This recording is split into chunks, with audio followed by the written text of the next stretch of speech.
Hello, bachcho. Let's see the question. The question says the first term of an arithmetic progression is 1 and the sum of first 9 terms is 369. Question कह रहे हैं first term AP की 1 है और सम first 9 terms का 369 है. The first and the ninth term of geometric progression coincide with the first and ninth term of the arithmetic progression. जो first और नाइन्थ टर्म है जीपी की वो किसके साथ कोइंसाइड कर रही है? फर्स्ट और नाइन्थ टर्म एपी के साथ. So the value of seventh term of GP is, हमें जीपी के सेवेंथ टर्म की वैल्यू फाइंड आउट करनी है. तो सबसे पहले इस क्वेश्चन को सॉल्व करने के लिए हम कुछ की कॉन्सेप्ट्स यूज करेंगे. So the first key concept that is used is AP और finding the N terms of N AP. AP में अगर हम ए एन निकालना means N terms find out करनी हो एपी की तो वो होती है ए प्लस एन माइनस 1d.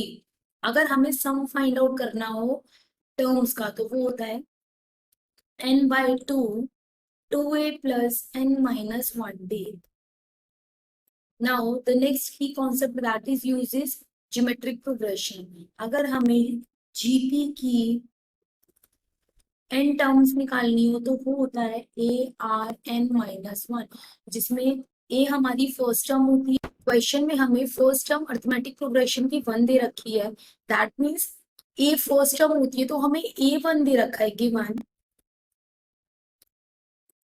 हमें A इज इक्वल टू 1 दे रखा है and the sum of first 9 terms is 369. that means S9 हमें दे रखा है 369 जिसका फॉर्मूला होता है n by 2 as per r की concept 2a plus n minus 1d. ये हमको क्वेश्चन में गिवन है 369. n means 9 terms, 9 by 2 2a1 दे रखा है तो 1 हो गया प्लस 8d. सो ये हो जाएगा 369 multiplied 2/9 is equals to 2 plus 8d. Cancel out हो जाएगा 9 से 41 पर. ये हो गया 41 2 जा 82 is equals to 2 plus 8d. ये हो जाएगा 82 में से 2 डिडक्ट कर देंगे. ये हो जाएगा 8d.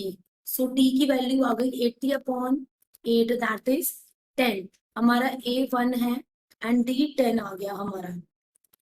अब क्या बोल रहा है? The first and the ninth term of GP coincide with the first and ninth term of AP. Means हमें एपी की नाइन्थ टर्म भी निकालनी पड़ेगी.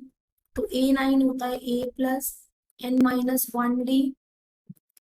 A1 है ये 9 माइनस 1 मीन्स 8d. 8 मल्टीप्लाई 10 सो 1 प्लस 80. सो A9 हमारा आ गया 81. अब हम जीपी वाले पार्ट पर चलते हैं. वो कह रहे हैं कोइंसाइड मींस ये इक्वल हो गई the first and ninth term of GP.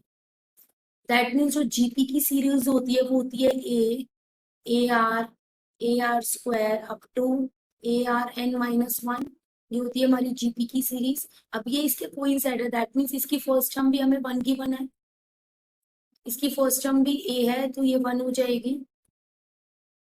अब हमें A1 दे रखा है और हमें किसकी वैल्यू फाइंड आउट करनी है? Ninth term. पहले नाइन्थ टर्म जीपी की निकालेंगे. नाइन्थ टर्म हो गई a r n minus 1 GP की नाइन्थ टर्म. सो ये हो जाएगी a r 9 minus 1 that means a r 8, जिसमें हमारा ए तो 1 की 1 है, हमें 1 की 1 है r raise to the power 8. ये किसके इक्वल है? ये है ninth term of N AP. Ninth term AP के और हमारी नाइन्थ टर्म एपी की निकली है 81. सो दैट मीन्स ये इक्वल हो गए 81 के. So R raise to the power 8 is equals to 81. So R uh raise to the power 8 is equals to, हम 81 को 3 रेज टू द पावर 4 लिख सकते हैं. अब अगर हमें इन्हें 8 के टर्म्स में लिखना हो तो √3 रेज टू द पावर 8 हो गई. पार पार कैंसिल हो गई तो आर की वैल्यू आ गई √3.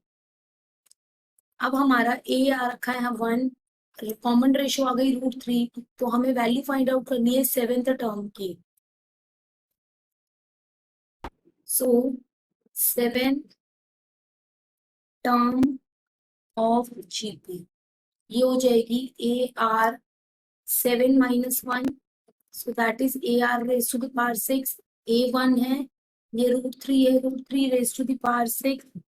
That means √3 को 6 times लिख सकते हैं, 4, 5, 6. ये 3, 3, 3 multiply 3 multiply 3, ये हो गई 27. So the seventh term of GP is 27. Seventh term of GP is 27. So the final answer is the seventh term of GP is 27. Hope you understood it well. Best of luck.